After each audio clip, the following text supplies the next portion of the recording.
Welcome to the Strength Connection podcast, a show to share stories, insights, and experiences in strength, physically, mentally, and spiritually.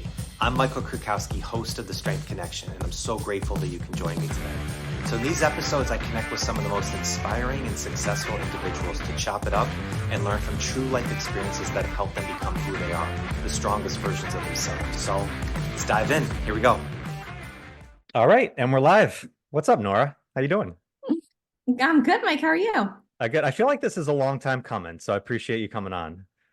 Well, I very much appreciate you inviting me. Yeah. So I think it's interesting because we're in the same area, which is there's not that many of us around this spot. So I feel like we've known of each other for a while, but really first only got to start connecting and chatting, a short while ago from there. But all the work that I've seen you do with Herstrength and, the work that you're doing with that studio and stuff, I thought is so awesome. So I was really pumped to just have you on and just jam a little bit. Thank you. Well, the feeling is definitely likewise. Yeah. So to kick this off, I always love to hear like the origin story of how things, have come to where you are right now. So obviously you've been doing this for a while. You've gone in a lot of different avenues in the health and fitness field. But what was it first that got you inspired to go into this world of health and fitness, which eventually led you into, building the business that you have right now? Yeah, so when I was in college, I was a sprinter at Providence, and they are a Division I school. So the strength and conditioning program that came along with being on the track team was pretty intense, and it was extremely well run.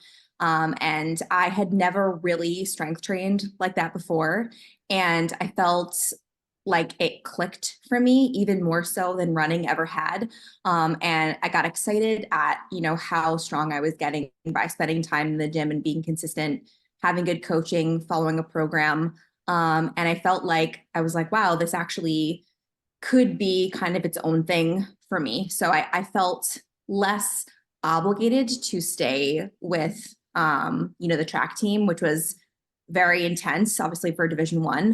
And I felt like being strong and having the tools to kind of do that on my own led me down this path of being like, okay, I'm going to leave the track team. So this was the end of my sophomore year. And I'm going to go play rugby, which was obviously more of like a recreational sport. And then I'm going to keep lifting. Yeah. Yeah, you're telling me. Quite a shift. Especially at 5'4" and like 115 pounds. So, but I was fast. That was big advantage. So, I kind of stuck with lifting for, the rest of my college career, and, in falling in love with lifting and working at the gym, I undertook the ACSM certified personal trainer certification. So I would have been about 19 years old, and started training kind of Gen Pop at our college gym, some professors, some staff members, some other students. And I really loved the connection that I was able to build with people one-on-one. So through happenstance, met my husband, moved overseas to the UK, went to grad school, and actually have a degree in education, which is like kind of roundabout. But I did not like teaching, and I got back into personal training just after I had my first son. So this is like now almost 12 years ago that I, kind of returned to training one-on-one in small group. And then we moved back here in 2014. And again, kind of revisited personal training and stuck to it, and just really just developed a love for the personal connection, and how gratifying it was to be able to help people on that one-on-one basis, and then developed more of a community, and then got into my business. Yeah. What was it that clicked? You said you kind of clicked with you. So were you not doing any strength training in high school? Was it all just running, or what was it about that time that it just felt like this was a different shift? Yeah, so I think running always came very easily to me. I was naturally very fast. And so it was something that I didn't necessarily have to work for. And when we were put in the situation where, we were in the strength and conditioning gym with a very intense coach and a program to follow, and I felt like my work was actually paying off. Like it was actually, I was like, oh, wow, I'm getting stronger this is something that I would like to work at to continue to get stronger, because it was something that challenged me, but I saw the results of the challenge, and the consistency over time. And so for me, that was like, I was like, wow, this is actually something that I would like to continue doing. Hmm. What was those early training days like? What was kind of the protocols that they were putting you through in college athletics? I mean, truthfully, it was awesome. And when I look back at it, I think, oh God, I wish I had my hands on those programs still because they were great. They were solid. I mean, we were doing a lot of strict body weight stuff. We were doing, so we worked on chin-ups regularly. Worked a lot on power development. We had like a lot of med ball, like cleans and throws. Hmm. And then we had kind of your more like traditional, like push pull movements. Obviously we had like plyos and, heavy step ups. It was not unlike what I currently program for, Hmm. our members here. So, it was a great program. I have to give a shout out to Coach White. It was really good. That's awesome. Having such a great experience with good hands-on programming pretty early on. That's so powerful because I remember when I was, 20 years old and started getting into this and I wanted to train for baseball. I had a coach in Boston and I found the old workouts that she used to put me through maybe like a few years ago, just doing cleanup. I can't believe I got through these things. It was just like days of walking lunges over and over again. And when you're 20 years old, Oh, yeah, when you're 20 years old, it's like you recover in an hour, from that. And I was like, I want to right. go back and try these things again. I think I'd probably be like sore for about like 3 weeks afterwards. But it is funny always seeing the beginning realms of that of how much your body can take from that. So Yeah, you for saw the sure. buy-in right away. Yeah, absolutely. And it was funny because as soon as I left the track team, my friend and I who had left the track team at the same time, we were like, we're gonna keep lifting, we're gonna keep going to just the normal gym and we're gonna keep lifting. And we tried to get into more barbell stuff. So we were doing like trap bar deadlifts and barbell bench press. And we had no idea what we were doing. And it's funny, like thinking back, I was like, wow, what must I have looked like at, 19 years old trying to bench press? It was probably just the bar. Right. Yeah. But I feel like I was always kind of on that track of like strength was my preferred method of exercise. Yeah. I think it's so powerful for younger kids to do that, though. It's like, I think there's always this like finding the best way or the most optimal way to do different things. But I think at that early age, just getting in the volume of just doing shit, like whether it's, perfect or not, like just finding that volume and figuring it out. There is kind of like there's a lost art to that. Like, yeah, you can learn all these things, but just stepping in and just having a passion for it. Like sometimes I think just letting kids just go in and just try these things is one of the best routes that you can take. Yeah, for sure. And I think as, even like, this was brought back in 2009, it's like there weren't that many women that were in the weights area. There just weren't. It was not really a thing. And we kind of got a lot of comments from the guys, but like positive comments, like, oh, you guys are, lifting pretty good over there or whatever. We didn't know what we were doing, but most of the women were on the cardio machines. They were Mhm. on the elliptical, they were on the bike, they were on the treadmill. And I tried to like cardio. I tried to do what everyone else was doing and get on the machine for 20, 30 minutes. But I did not have the attention span. I felt like a gerbil, like, Yeah. just like a hamster wheel, just going and going and really not feeling like I was getting anywhere or doing any better. I was like, this is just torture. I would so much rather just like do like the hard stuff and then have it be over rather than just like keep spinning my wheels. Yeah, it's about a textbook sprinter's mentality right there. Give me 200, give me 200 meters and I'm good to go. That's exactly it. That was my limit too. My 200. That was it. That's great. It is. I mean, cardio, I think I've learned to like it a little bit more over time, but I'll go like for a run outside, just like an easy jog. But the people I admire you if you can jump on a treadmill and keep some focus there because going on a wheel like that Yeah, or going on an elliptical, like I tried to do the same thing almost like there's some benefits to this zone two type work, but no, sure. I better get outside to do it. Otherwise, I'm gonna feel like I'm going crazy. Yeah, exactly. I mean, even like, trying to get on the assault bike here, I have like a 15-minute limit. I can't go any longer than that. I'm just like, no, I just can't do this. And again, agree with you. I have a lot of respect for people who can get on the treadmill and just go, but I'm not one of those people. And I think I was very aware of that probably like early on in life. I was like, yeah, this is not for me. Endurance, Yeah. no. So your first introduction into then working with people, you said kind of staff members, kind of people at the college and stuff like that, working with them one-on-one. Was that an instant love? Was that something like, oh, I can really see myself doing this down the line? Well, it's funny because I never thought that it would be a career for me. I just thought this would be like a great side gig. Mhm. And I think back about the things that I was doing with the people that I was working with, and I just had no idea what I was doing with programming. Just absolutely no idea. I always planned things in advance, but it didn't.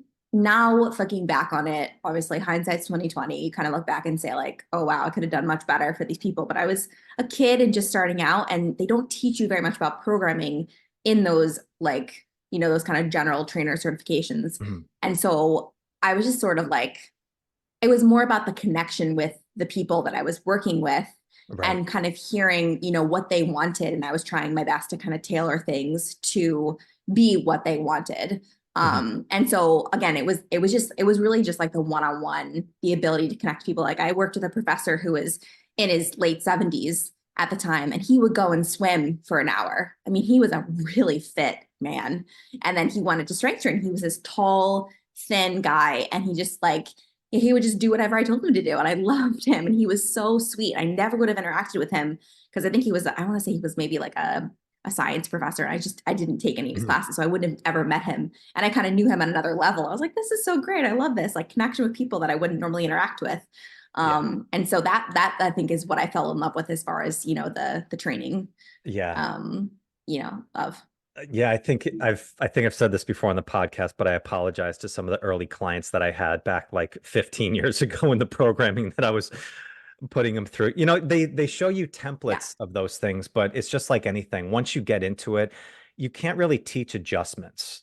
And I think exactly. that's really the art of coaching, right? It's like it's the Mike Tyson quote, everybody has a plan until you get punched in the face. And Yes. I was fortunate. I started at a business that had a very heavy senior citizen population. We had the Silver Mhm. Sneakers program, so we worked with a lot of people in their 60s, 70s, some in their 80s. And I was this, Mhm. 24-year-old kid with everything was about aesthetics, back then. It's like just how good can you Right. look? And all of a sudden you have people who Mhm. are just trying to get healthy and they have to change something. And I would put programs together and then would go to some of my senior trainers and they'd be like, yeah, no, they can't do this. They can't do this. They can't do this. And you almost Yeah. Yeah. you almost get overwhelmed. But to learn on the fly Yeah. like that, just to figure it out, it's such a powerful thing. And I think you don't learn that until you just get into the trenches and just get some volume underneath your belts. It's so valuable. That's yeah, I've a lot of new coaches that I've worked with, I've said the same thing. It's just seeing bodies, it's seeing people move, it's hearing their feedback.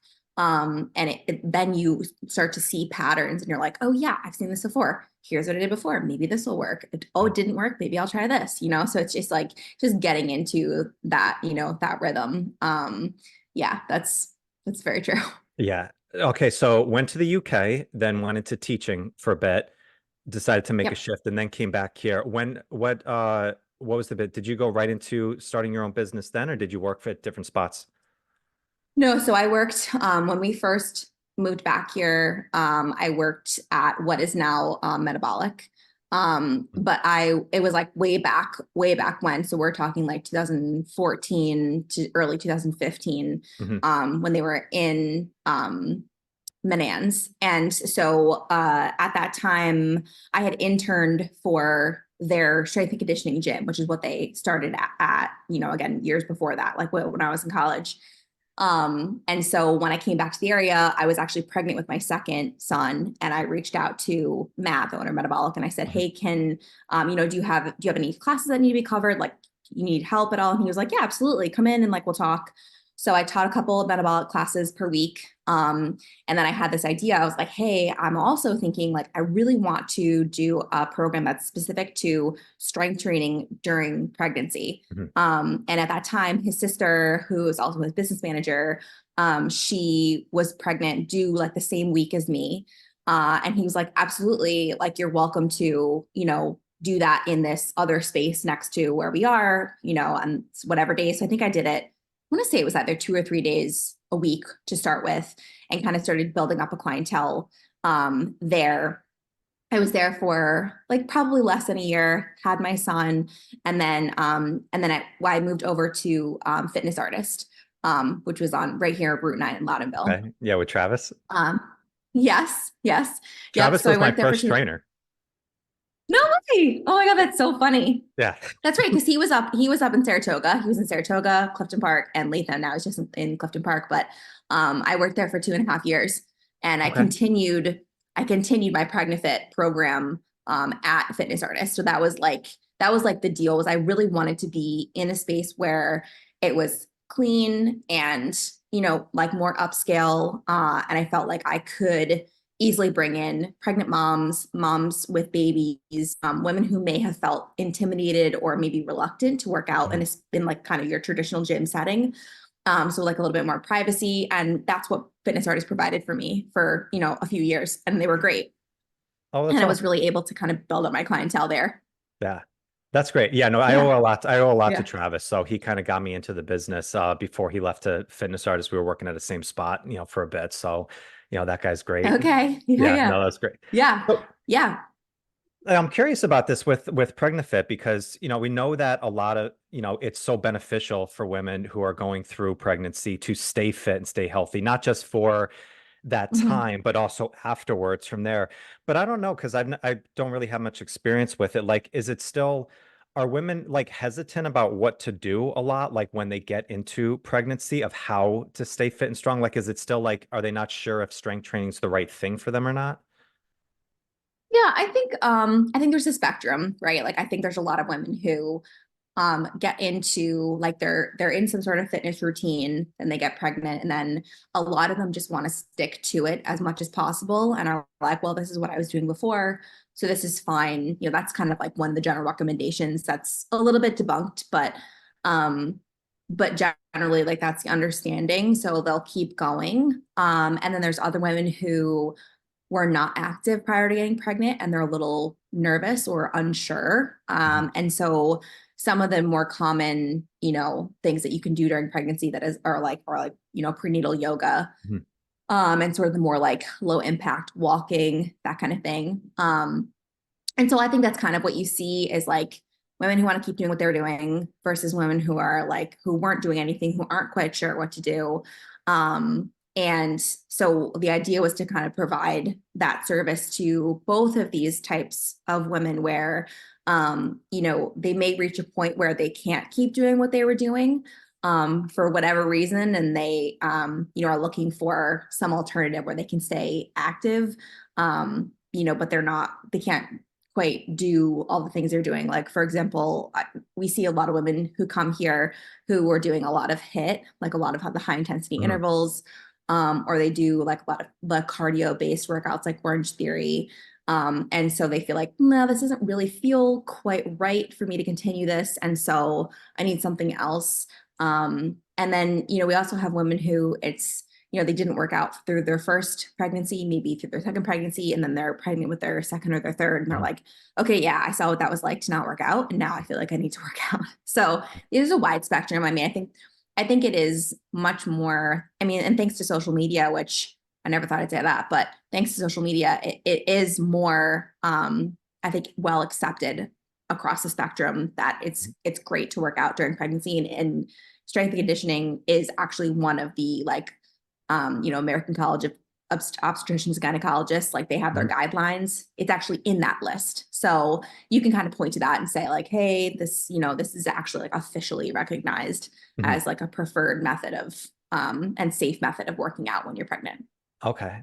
What are some of the biggest things that you learned from like studying more of like, prenatal and postnatal training? Because I see the workouts that you're doing still. And, as we're recording this, you're what, 23, 24 weeks pregnant at the time? Yeah, 23. Yep. Yeah, and still crushing out a lot of just standard great strength training and work there. Is this like where there's some things that you learn where like, wow, I'm still capable of doing this that maybe you weren't sure if you could do or not? Yeah, for sure. And I think everyone is different. I do think, again, there's something to be said about what you were doing prior to pregnancy. Because mainly like, your body is conditioned to do certain things. Do I program my workouts the same way as I program my Pregna-fit workouts? No. And do we have some women who work out the way that I do during their pregnancy? Yes, we do. But the fact is, like, as long as you're, moving, then, that's the main thing. Mhm. It just depends, on a lot of factors. There's so many factors Oh, that sure. that Yeah. contribute.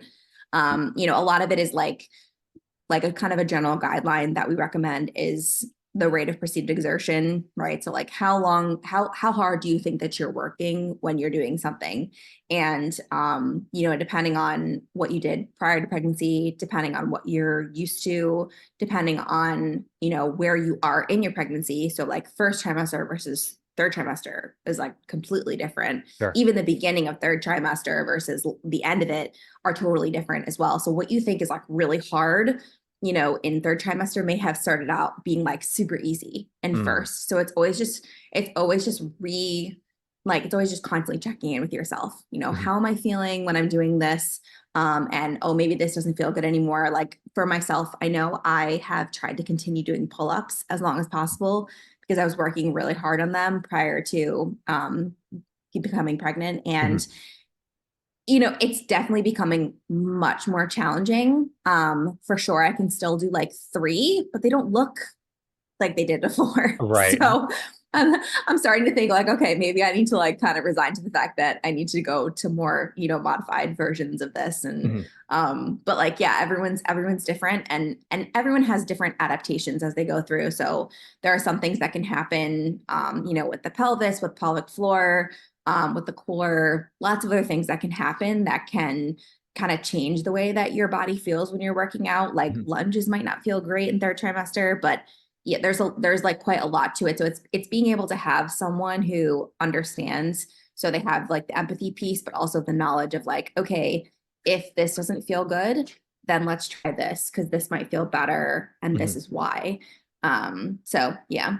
Yeah. Do you approach that with your training now as you've gone through this pregnancy? Like when you talk about RPE, I'm always curious about RPE because I think it's a great conversation. The pull-up, I think that's an easy one everybody can understand. Like you can see the speed, like how many reps you can get. Are you also looking at RPE with people like on the conditioning side or the recovery side, a little bit of kind of a combination of all? Yeah, for sure. And I think that strength training has the advantage of being able to rest between your sets. And so being able to continuously check in with yourself throughout your workout is helpful too. I definitely keep conditioning in for my clients because labor is typically like a very long conditioning session. And so trying to keep that in whatever form it looks like if it's on the bike, if it's on the rower, if it's pushing the sled, if it's battle ropes, whatever it is, if it's just genuinely like just getting through a session without like a ton of rest time, that's also a big factor. We do try to keep in as much as possible. But yeah, the RPE is like yeah, it's different for everyone, right? Because of course, if I do one pull up, I'm like, yeah, that was hard, but like it wasn't, if I'm talking about a scale of 1 to 10 just for ease, it was probably like a 6, not a 10. Whereas someone who wasn't doing them prior to pregnancy would probably be like, absolutely not. I'm not even gonna attempt that because that would be like off the charts hard for me. But yeah, it's like, and a lot of people still wear like heart rate trackers. So, and typically with higher blood volume, you're going to get bigger spikes in, your heart rate when you are working out. And so the key is just checking like your recovery time. How long does it take your heart rate to come back down? And so we kind of keep like a rough eye on that as well. But you can really tell by the way someone is moving. and the way that they are looking in between sets to how hard they're working. Like, again, that's volume of like just seeing people over time for Right. sure. Yeah. RP, I always think it's interesting because RPE it's a skill just like anything, right? And it's like it's very easy to know what a 10 out of 10 and a 1 out of 10 is. But the Correct. differentiation between a 6 and a 7, that's going to take some volume. So I'm almost like for beginners, I'm almost like, is it easier to do like a 1 to 5 scale? Like I think you know the difference between a Yes. 3 and a 4 a little bit more. Mhm. 10 could be a little bit like tough. I've had clients before where I was like, what's the RPE on that? And they're like, I don't know, it's like a 6 or is it a 9? I'm like, yeah, I'm like, that's a skill just like anything. So I think if you're Yeah. just getting started, it might even be easier just to start with like a 1 to 5, gives you a little bit Right. bigger jumps from one to another. Right. Yeah, I agree. I think we've tried to use the RPE scale 1 to 5 and 1 to 10 in the past, just with our like Gen Pop clients. But also I had a coach, I don't know, like a few months ago, who started using reps in reserve with some of our people. And I was like, yeah, that's actually a good. So it was like a lot of people who were doing barbell. And she said, okay, let's keep, 2 reps in reserve or 1 rep in reserve. Oh, I And like that. so that was, I think, helpful because I've heard that before and I don't think I've ever used it with anyone. But I was like, oh yeah, that makes sense. Like, could you have done 1 more? Could you have done 2 more? So sometimes Mhm. framing it in that way versus like, how hard do you think you're working, is helpful. I don't ask people like where you on a scale of 1 to 10 or 1 to 5. I typically just kind of like look at them and I listen to their breathing and I listen to their their verbal response to me. Mhm. And again, everyone is different, but it's like you are going to have to go outside your comfort zone. So when we're talking about pregnancy, training for labor is going to be for most women, unless you have a planned C-section or something along those lines where it's a more controlled situation. If you go into labor and you are laboring naturally, it can be a very long time. And even Right. if it's not over hours and hours, even if it's a shorter labor, it gets very intense very quickly. So the Mhm. question is like, how do we train for something that we don't really know? It could be a sprint, it could be a 400, it could be a 3,000. Like, we don't know how far they're going to have to go. So if we can kind of train all modes throughout all stages of pregnancy, then we will have prepared them as best that we can, like, with our knowledge. Yeah. Oh, that's interesting. Like I love this program that you have. Um, I want to shift. I want to ask you a little bit about how you got into the kettlebell world. So you were working into metabolic. What was your first introduction into the kettlebell system, particularly with StrongFirst? Because you're an elite instructor. Yeah, so actually, so I first started working a little bit with kettlebells when I was in the UK. There was another coach that worked at the gym that I was working at. And he used kettlebells. He was kind of a quirky guy. So I was like, are kettlebells for weird people? And then the answer is yes, by the way. But so Yes. the answer is definitely yes. Now I understand why he was so strange. But he like loved the kettlebell, and I couldn't understand like, why are you so obsessed with kettlebells? Like Mhm. dumbbells like basically do the same thing. Well, like anyway. So down the line, when I was working at Fitness Artist, I worked with another coach, James House, and James introduced me to the StrongFirst style of training.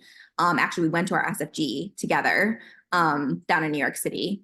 And it's so funny when I think about, he was training for it, I was training for it, he was trying to give me feedback, and it was like it was hard. It's like none of us really knew what we were doing. Mhm. Yep. But I was like, I love this because again, as an athlete, I was like, this is something that I can work at and I can get better at. And it's skill based. So not everyone can do it. So it was like anyone can pick up a pair of dumbbells and do a bench press. Mhm. Like anyone can do that kind of thing, but with kettlebells there's so much more finesse, and it's like that bar is just a little bit higher, that I think that's what kind of allowed me to fall in love with it. And I liked the fact that when you are training for that certification, you really had to be serious and consistent with it. Obviously having all the tests, all the strength tests and plus the snatch test, I was like, wow, I really have to like take this seriously. I have to stay consistent with it. Even on days I don't want to train, I still have to train because Yeah. I have to do 100 snatches in 5 minutes. So at that time, obviously my snatch form was terrible. It was so bad. It was like terribly inefficient. So, you know, again, when I think about it, I'm like, wow, it was like really rough, but it just goes to show that the more that you work at it, the better that you're going to get. So that was kind of like my introduction of getting into StrongFirst. I probably worked with kettlebells for, I don't know, maybe like a year, maybe a year and a half before I actually got certified. Yeah, it is. It's an interesting thing of getting it. I thought the same thing. It's like this is a different tool, but the quirkiness I'm just cracking up at is because it's a great community, but it is a group of Yeah. quirky people in many different ways. Yeah, I thought it's hilarious too. for Like sure. when I was first going into the RKC, so this is going way back into the day. I don't even remember how I was training for it. I just knew that I needed to pass a snatch test. So I think I just snatched 3 days a week. And I was like, all right, I'll Yeah. figure the rest of the stuff out as we go along. Now looking back, it's like how much just vicious torture I just put on my body of just trying to get as many snatches as I could in that time. But Yeah, again, it kind right. of goes back to Yeah. just getting in that volume at the beginning steps. You'll figure out kind of the best route for you down the line. And they teach you there. You know, it's, you know, now they do it on the third day. When I did it, they did it on the first day. The first thing you ever did is grab a kettlebell, go out and do 100 snatches. And then you started going into the weekend. It was a crazy difference of things from there. So if you didn't do it, did you just like get kicked out? They're like, can't do snatch, just get out. So, you know, I think I've told this story before, but I was, I think, the last group that did the snatch test on the first day because That's so we had funny. a guy in our group that, because a lot of people were going in, and why they changed it, which I think is really, you know, powerful, is so many people had terrible technique going in. And so the first thing Yeah. you're going to do is have somebody do a max effort test, you know, of shoulder mobility, of, you know, of leg work and stuff. Right. And so I think just they saw a lot of just sloppy snatching going on for a while. And there was a guy in my group who was a monster, but I think he had a little bit of an elbow or a shoulder injury beforehand that wasn't, you know, known about. And he dislocated his shoulder on like the 98th rep. And that was like the start of the Oh my weekend. God. And Nora, I was always say I was so happy that I went right before him and finished, Yeah, right. because if I saw that afterwards, my mind fuck would have been so off of being like, oh my God, what the heck's gonna go on? And Oh my you know, it God. was not like Yeah. everybody treated it like well, and it was a perfect thing that, you know, everybody got together and it was fine. And this guy I think came back eventually down the road and completed. This guy was like an FBI agent, like he was a strong, you know, tough dude, but just I Yeah, think it was like, okay, we can adjust some things and we can change some things down the line. And right. you know, I always appreciated that about the system, is they're always looking to improve different ways to approach things. You know, it's like not just say, oh, this has worked for a while, like let's see if we can improve on something that's already proven. And you know, I think it's Yeah. just a testament of just good coaching in general, of just seeing those things. Yeah, for sure. And I think, you know, what I love about StrongFirst is like every time I go to a certification to like either get certified or assist, I'm always learning more. And you're right, they update the manual a lot. And I know that I think they introduced a new SFG manual, maybe it was maybe 2 years ago. And I was like, oh, look at all these new pages. And everyone else is like, what are you talking about? I'm like, shh, it's fine. You know, so and how like intricate all like the programming stuff is. And they really, you know, I think that's another thing that I think I love about it is it's so prescribed. They give you as many tools as possible to like make sure that you are one, representing the brand well, and two, able to convey that knowledge well, you know, with some sort of plan going forward. Cause it's like the randomness is kind of what leads you down this path of like not really seeing any, you know, results or not being able to measure your progress as you're going through. But if you have a plan, then you actually are going to be able to see that progress. And it's, Mhm. you know, it's going to be much more linear than not having a plan and just doing random stuff. Yeah. So what was your journey through Elite? I know you start with level one. Did you go right to level two, or did you go into the body weight or the barbell ones after? So I did my SFG first. And then I did my SFG 2 about 10 months later. And then obviously I renewed my SFG at my SFG 2. So I did that. And then so that was in September. And then in let's see, it would have been in January, I did my SFL. So it was like 4 months later, I did SFL. And then in August, I did my SFB. So within a year, I had done all the certifications. And so that was my first like elite. And then I renewed my elite like however long it was later, Yeah. with Doc. Which one is there anyone that sticks out as where was the most challenging for you, or and also where did you feel like you maybe learned the most that you didn't know before?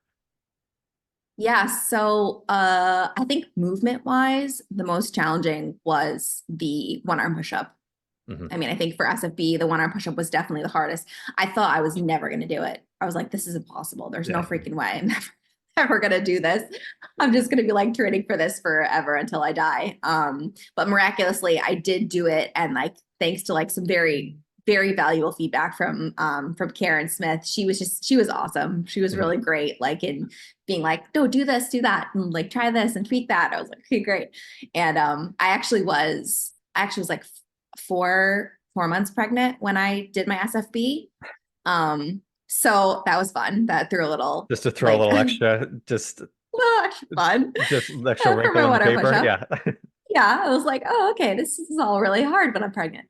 And then I think knowledge wise, the SFL, I was blown away, like totally blown away by how much was involved in the SFL.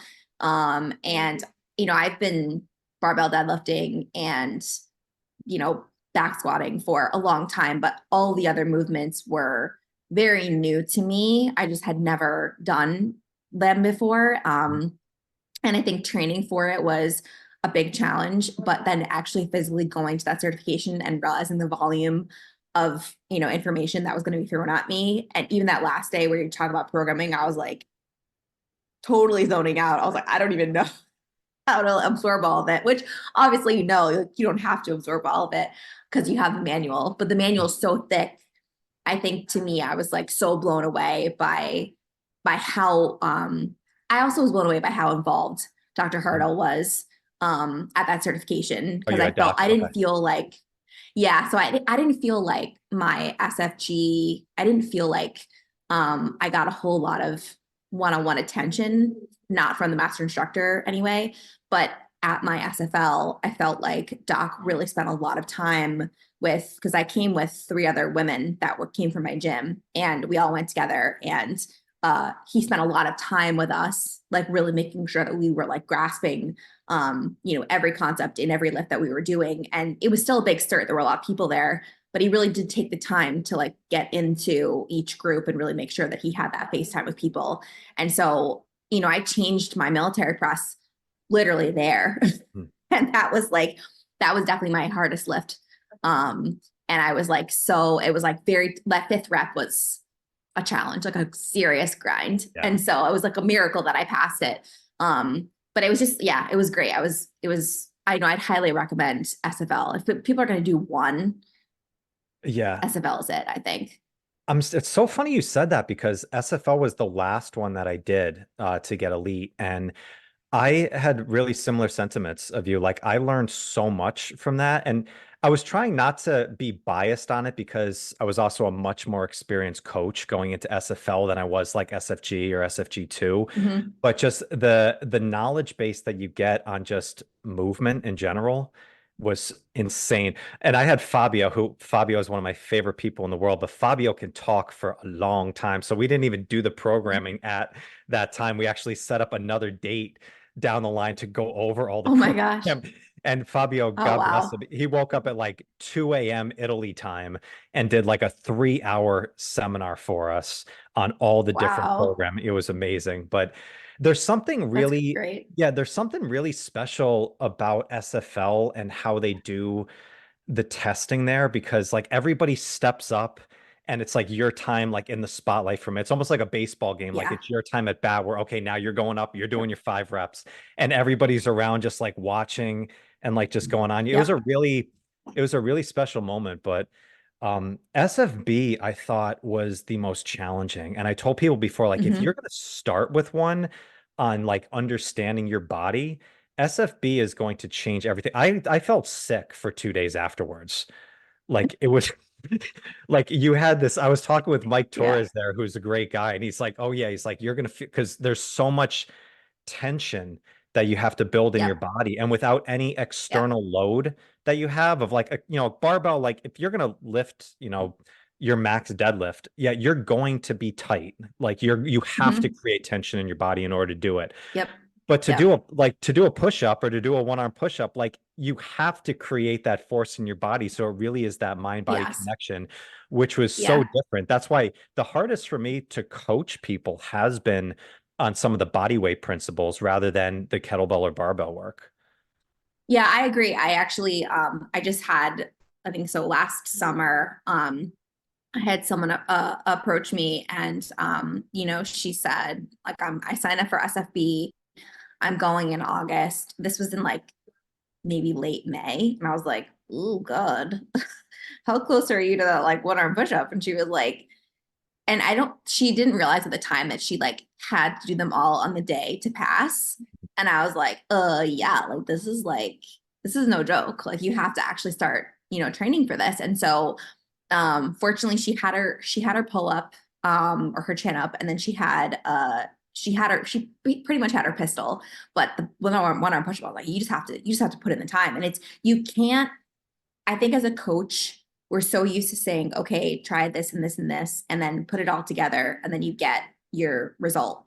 With the one arm push up, there are so many internal factors that you have to feel within yourself that no one can tell you how to feel it, because I feel it differently in my body than anyone else would feel it in their body. And so I'm like, this is what worked for me. This is how I positioned like my pelvis. This is how I thought about like squeezing my butt. This is how I positioned my free arm. But and like the incline, slowly decreasing the incline over time worked for me, but it didn't always work for her. She was like, oh, I don't feel like I get the connection there. But then it was like other things like the banded or like the when I pushed up to a block or Mhm. whatever. It was like it just very much depended on how she felt it in her own body. And it was for sure, again, just volume over time, Yeah. like failing. That's how I felt when I was training for SB. I was like, because I remember I was working with coaches, excuse me, remotely, and they said, they were like, yeah, uh, you might get it by August. This was right after SFL in January.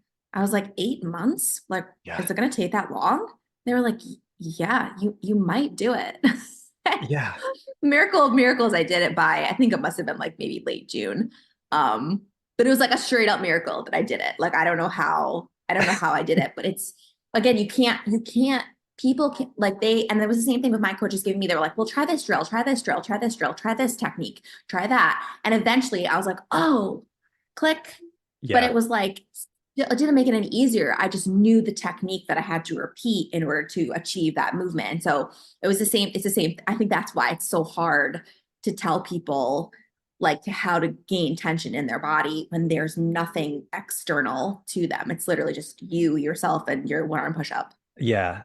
That's interesting. I like that analogy. It has like, yeah, you need to feel what it feels like in your body. Like it's going to feel different from one person to I think of it, it's kind of like a golf swing. Like if you ever play golf, that first time you actually hit it like on the spot you're supposed to, and you're like, oh, okay, now I know what I'm supposed to feel. It doesn't mean you have it.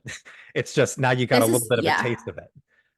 that's why I hate golf. And this is also why I was also a terrible triple jumper. Like I was so fast and I love the triple jump, but I could never repeat the same steps. It was different every single Mm, time. And so it's the same thing. Like you have to be able to repeat each step within your body. And that was something that I learned like very specifically for SFB because I did not know how to do that before.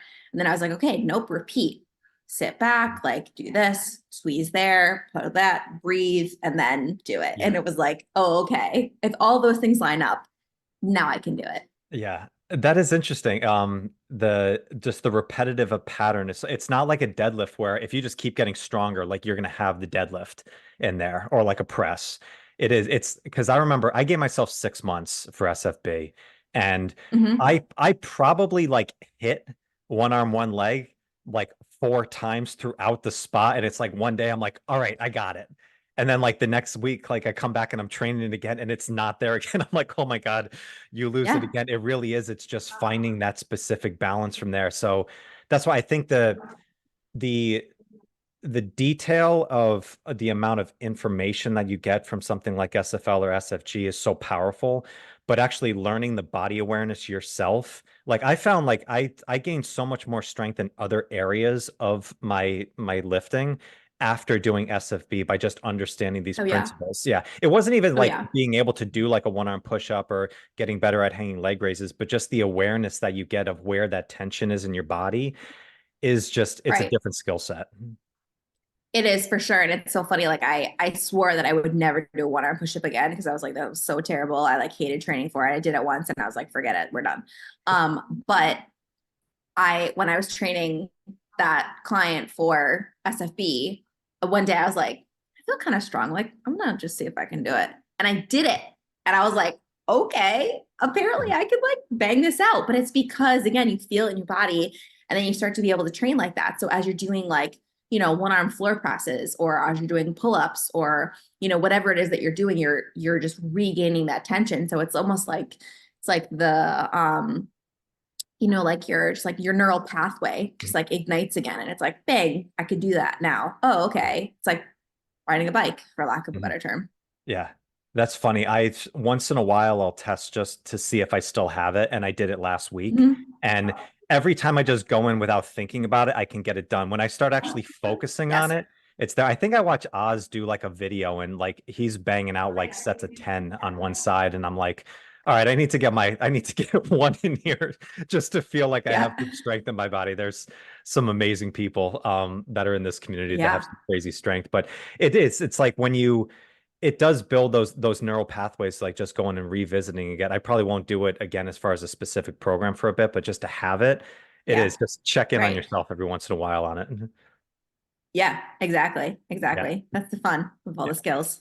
All right. So your business now, you have Herstrength. First off, one of the most beautiful gyms. I love the studio that you have. Thank You you. host an awesome thing every once a month on Sunday, which I get to come down and just be a student for the day, which I always love from there.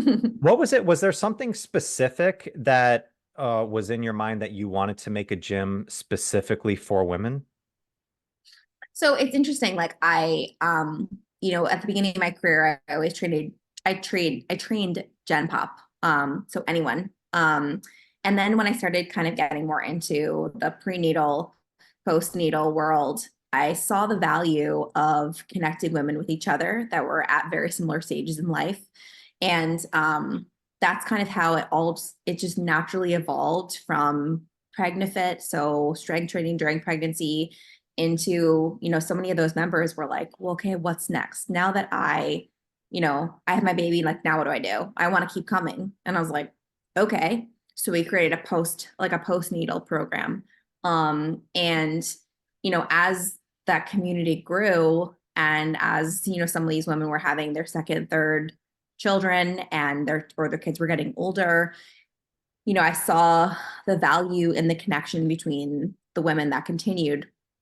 And I think for me, I felt like, that support, it was like it was a mutual support and there was no intimidation when you came into an all women's class. Mhm. So, back when I was a fitness artist, it was like, I was like, wow, there's like, these women all love each other and they support each other. And, it's like they're able to explore strength and feeling strong and feeling confident in their body and feeling resilient in and among each other without there being kind of that intimidation factor. And so it did very much evolve. I thought for a brief time about opening a gym that was just focused on pre and postnatal. Mm. But truthfully, like I saw a lot of parallels, even with women who did not have children, who were going through very similar things in their bodies and faced similar challenges. Maybe they didn't go through those actual stages of like pregnancy, postpartum, but they were still feeling, like they wanted a strong core, they wanted a strong pelvic floor, they wanted to feel good in their bodies, and didn't want to do it in a way that was depleting. And so I felt like there was just this huge need for something that, there wasn't anything like what I thought about creating. And so when I opened Herstrength in May of 2018, I was like, I want to include all women in this. And so for a long time, a lot of our clients were, in their 30s, like early 40s. And then as time went on, we sort of evolved into, integrating women in their 50s, 60s, 70s.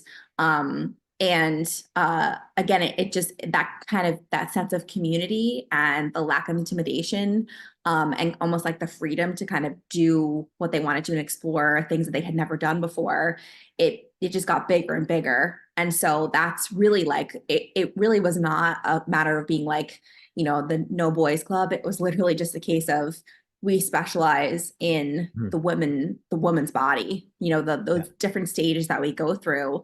And so now we're able to also accommodate women who are going through, menopause, postmenopause, are facing issues with osteopenia, osteoporosis, and, have like lifetime injuries going on that they are not able to, have accommodated elsewhere. And so, it's been just like a very powerful, community that we've built.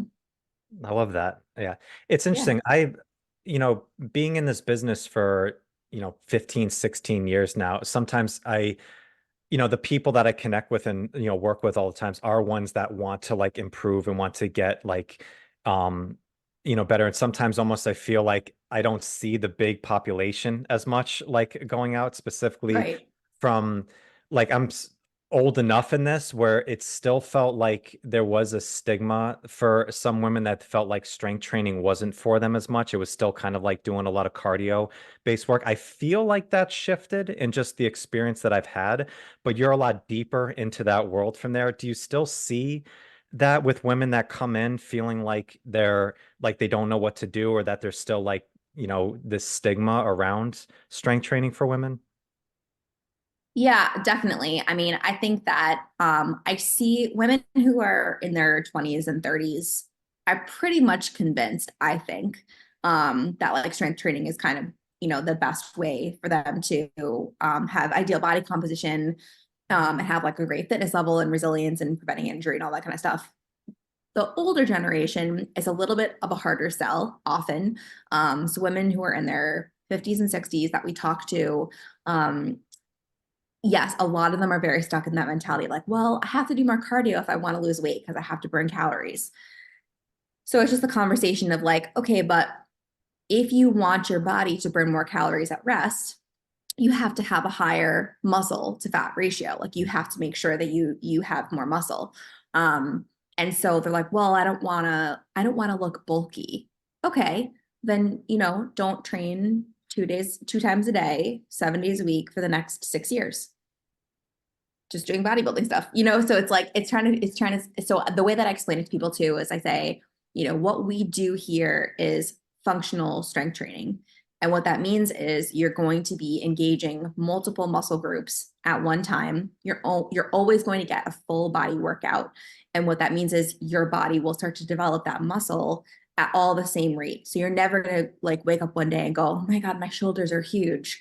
Or like, I can't put on my pants because my quads are so giant. Like that's just not going to happen because what you're doing in here very much mirrors what you do in your everyday life. It just makes all that stuff easier. So as you're kind of evenly building muscle throughout your body, you're going to see those changes gradually over time, but they're going to be, they're going to be more even and more noticeable. And you're going to say, okay, now again, over time, I like the way that my body looks and feels, as opposed to being like, oh, I don't want to do this anymore because it's definitely making me giant or whatever.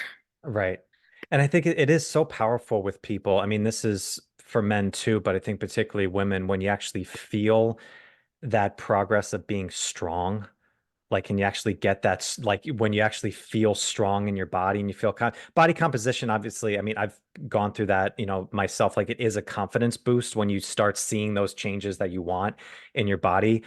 But that feeling of strong, it's almost like you can't explain it to someone until they walk that line and they start getting into Yeah. it. And then I used to say, like, Yeah. at my old gym, I used to see the difference in someone after a few months of that they're making progress by how they walked into the gym. Like it was just that Mhm. difference in confidence level. It's like that just swagger that they had. Like Yeah. it's just it portrayed in everything that they do. And I said that's something you can't teach, but you just notice it in every other facet. And once they get into it and learn these principles, then yeah, then they're golden. Yeah, for sure. And I think that for women, feeling strong and resilient in themselves is so insanely valuable when it comes to like every stage in life. Like being a mom is like it's so physical. You're constantly having to like pick kids up, run after kids, like pick this up, pick that up, put that away. Like it's very physical.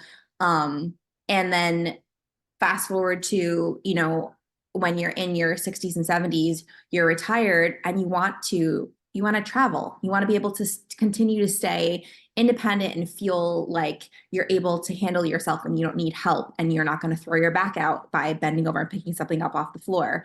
We had this woman come in several months back and she just walked into the gym and she said, I am getting close to retirement. And when I retire, I want to travel and I want to be able to carry my own suitcase. I want to be able to put my carry on up into the overhead bin by myself. And I want to feel like I can do all of that stuff by myself. And right now, my body, I don't feel that. I don't feel strong. So I would like to change that. And I was like, that's amazing. We can 100% help you with that. And so fast forward a few months later, she's absolutely thriving. She was stronger, I think, that she gave herself credit for. But the fact that she can see that in the gym, she can see that she's got measurable progress in the gym, that she's lifting heavier than she was before, she's moving better, she's got better endurance, that I think translating that to then, okay, now I can go and travel to Europe, I can go, to a bunch of different countries and feel like I can handle myself. That is like just such a deep value. Mhm. That's a woman that knows her why right there. That's beautiful. Yeah, right. I know. I was like, she's great. She's an awesome person. That's awesome. Um, Mhm. so Nora, in your experience now doing this for a while, is there something that pops up? Like, what's the biggest evolution in how you coach now versus how you coached from the beginning? Is there some things that you've changed, big time, or is there also things that maybe you doubled down on since the beginning? So I think one of the things that I've learned over time is to not try to reinvent the wheel. And I think that's definitely been solidified by staying kind of in the StrongFirst world in strength training. There are so many places and trainers and these like kind of trending workouts that are always looking for like the next best thing and the next most exciting thing. And the fact is, like, typically it's not sustainable, typically leads to injury, and it's just simply not needed. And so if we stick to the basics, and that's not to say that we can't have variation, because we absolutely do have variation, especially when it comes to the modality that we're using. Kettlebell, barbell, body weight, dumbbell, band. There's lots of things that we're doing, but if we're focusing on those same principles, push, pull, hinge, squat, split stand, stabilize, like if we're sticking to those basic principles and we're just doing them over and over and over again, then that's what's going to get the best results. And that's what's going to be most sustainable over time. And I think earlier in my career, I was like, oh, well, this is like a fun trend. Like maybe I could do this. Or, I like high intensity interval training is like really super fun. I'm going to I'm do all this crazy stuff. I'm going to like stand on my head and do push-ups. And I did CrossFit for several years. And it was like, did I have fun? Absolutely. Like, are there people who can thrive doing CrossFit? For sure. But like, generally speaking, with my clients, I see the best and most sustainable results when it comes to sticking to the basics and Mhm. getting really good at those basics, because they're the most transferable movement patterns to everything else that you're going to do. So that's, I think, probably what I've learned in my ripe old age of 34. You know, it's funny, and I've worked, you know, with Brett Jones, he's been my coach forever, and you know why I love working with him so much is I've had an issue with something, or we're working on a technique, and he's like, "Oh, do this," and I was like, and that fixes it, and I was like, "You taught me that like 10 years ago."